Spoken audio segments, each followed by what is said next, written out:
అనుకూలాలు సందేహాలే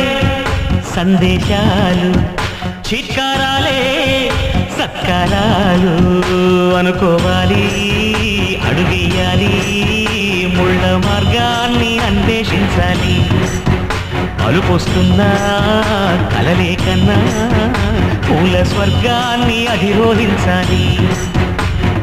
ఎవరికి వాడే లోకంలో ఎవరికి పట్టని శోకంలో నీతో నువ్వే సాగాలి ఎవరేమీ అనుకున్నా నువ్వుండే రాజ్యాన రాజు నువ్వే బంటు నువ్వే మంత్రి నువ్వే సైన్యం నువ్వే ఏమైనా ఏదైనా నువ్వు వెళ్ళే బడిలో నా పలక నువ్వే బలపం నువ్వే ప్రశ్న నువ్వే బదులు నువ్వే